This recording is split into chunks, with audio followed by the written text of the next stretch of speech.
Hello again. Look, the arrow in there are all the places that you need to go to from where you are, Saint John to Santiago, all the way down there. Now, if you don't know what they are and you've never met them, you hear people talking about it, you don't know what it is. You will see them en route. They are going to guide you from A to B to C to D, from town to town until you get all the way to Santiago. A lot of people will see that in conjunction with the shells. They're all over the place. The two sometimes are together. The arrow pointing in one direction in the shell. If you think of the shell like this, that's how you're going to see it. It could be pointing that way in the direction you're going, or it could be this way, that way. That can be confusing because some people think, oh, do you follow this or do you follow this, what it is? Here's the thing for you. Ignore it completely. What you should be following is the arrow, all right? The arrow was there in 1985. A priest called Don Elios de la Venia, check the name again, decided that, people are doing these pilgrims, 1985 pilgrimage, and they're getting lost in the woods, in cities they know where they were going to go. So he decided on his own accord to get arrows to point the direction you're supposed to be going. So it was an endeavor, and he did it. He decided, okay, I'm going to do this. Don't quote me on how long it took him to do it, but he did it all the way from St. John to Santiago. That was his endeavor. Now, yellow. You all know when you see, you say, oh, yellow arrow. If you've never asked yourself, why are they yellow? And you think there's a great significance to it, the color, happiness, joy, the sun. None of that. Purely coincidental, because when he decided to do it, he didn't have the money to buy all that paint to take into Santiago. So he went to the authorities and said, hey guys, this is what I want to do. Can you help me? And they went round. Just imagine this. I don't know. This is how it happened. Just imagine it. They went to the back and said, oh, look, we have got some paint here for you, which we're not going to use anymore. And they look at the paint and it was yellow. Yellow paint, which they're not going to use anymore. So they gave it to him. So he used the yellow paint. And that's it. It's just an indication for you to know which way you're going. And the color is totally incidental. It's got nothing to do with anything. So if you're looking for some spiritual meaning to it, no, my friend, just leave it there. It's just somebody who wanted to accommodate you, who wanted to make sure that you got to your destination. Now, going back onto the signs when you see them, yellow, the arrow is pointing in one direction, and the shell will be there as well, but maybe pointing in the other direction. You're thinking, oh, which way do I go? And then if you look around, you see people ahead of you, you think, oh, this is where they're going, this is where I'll go as well. Now, here's the thing. The yellow, the arrows, point to the direction you're supposed to be going. Okay? That is what you follow. You follow the arrow, not the shell. The shell, shall I tell you now? No, I'll tell you in another video. Okay? So bear in mind, yellow is what you need to follow. The arrow pointing the direction you're going to point at. Now, you may get to a junction where you find an arrow pointing that way, an arrow pointing that way. Which one do you follow? Okay, so you got your map with you as well, and then you're going to find out that the routes are divided into two ways. One will say ancient route or blah, blah, blah, and the other one is the new route which everybody is now taking. It's entirely up to you, but it will also warn you that this ancient route, why people are not using it anymore, is because it could be a bit dangerous, all right? Danger could be anything, a bit of climbing to be done, there's a river to cross and the bridge is broken or whatever. Something is there, that's why they put it there, because they don't want anybody to have any issue, okay?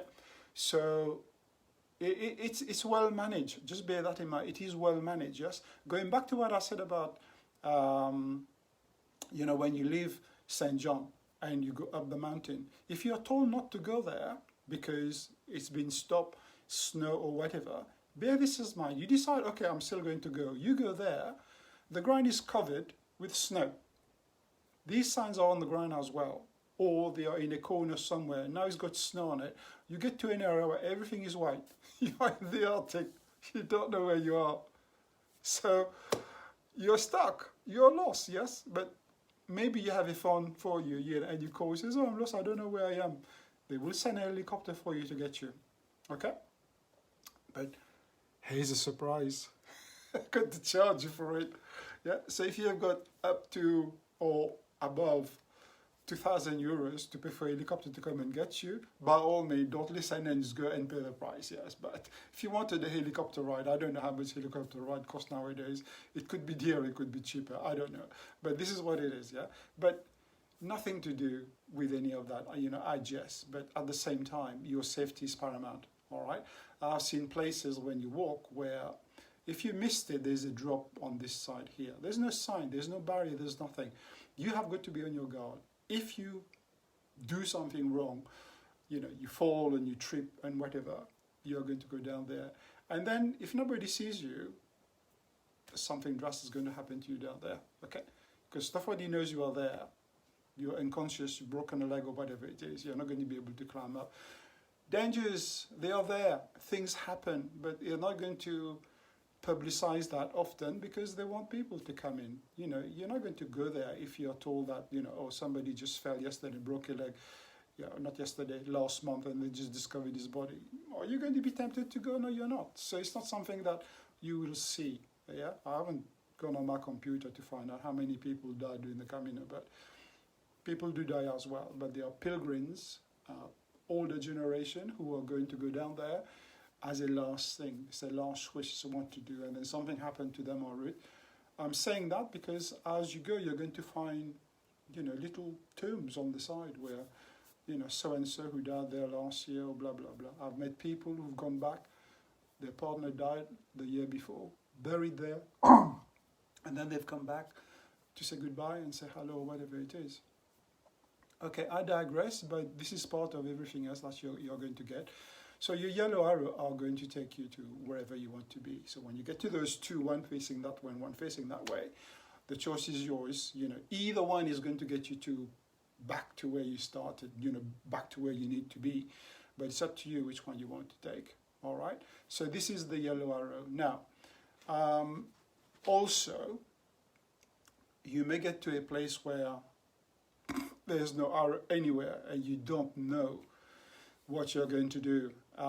Happens to me and I'm thinking, okay, which way do I go now?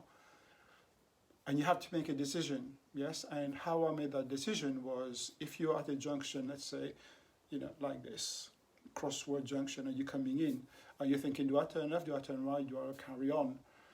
My indication was, I would go to each of them and look for footstep.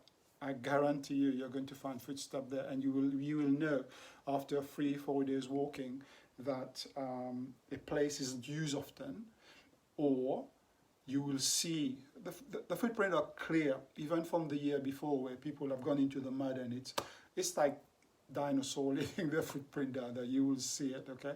If you're not so sure, walk a little bit further until you see one. And if you're really, really not sure, just sit tight and somebody else will come in. But if you've got one of those devices with an app on it, tell you where to go, it will tell you which one to take. All right? So you're going to get that. And I was expecting to think, okay, what if somebody does turn the arrow somewhere else maliciously because they want to play around with you?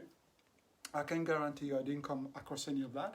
And I don't think the local people want to do that either, because if anybody did that, what they are doing is they're diverting you away from your destination, which is the next village, and this is where the albergues is, where the food is, etc., etc.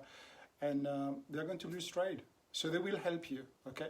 I've come across roads where it's a bit ambiguous. Do I go left or do I go right? The arrow isn't, is it pointing in this, that, or this direction? I'm not so sure.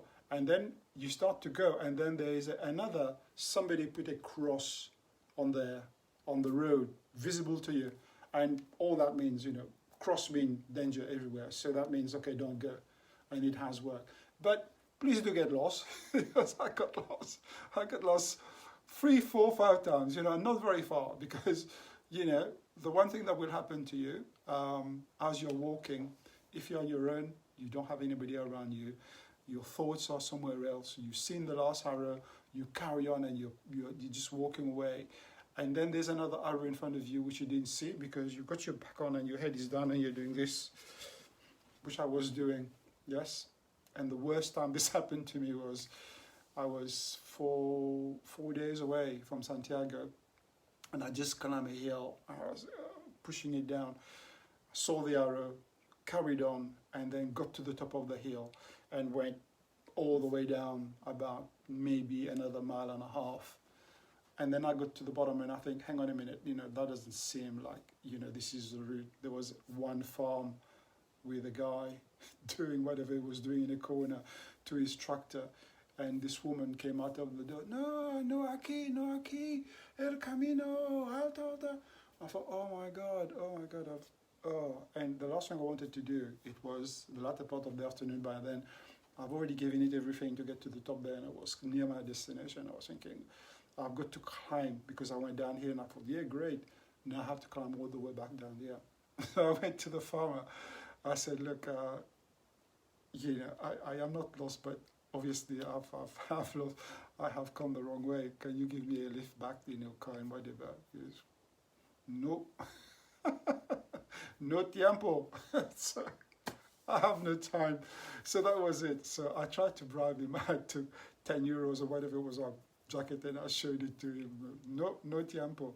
So I had to walk all the way down there. So it was one of my days where I thought, okay, keep your head up. And then what I did when I got back to the top where I carried on, I then look and there are clearly other signs on the road to show you to veer to the left, which I didn't, okay? So be careful with that, be careful with that.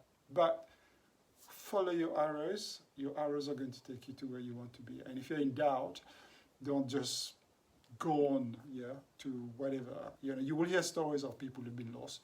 And one of them was somebody who got lost for about 4 hours, didn't know where he was until he hit a motorway and then followed the sign on the motorway to take him back to wherever he wanted to be. When I say motorway, one of those main roads outside. So yes, adventures galore, you are going to get all of them. But this video was about to tell you about, you know, your arrows.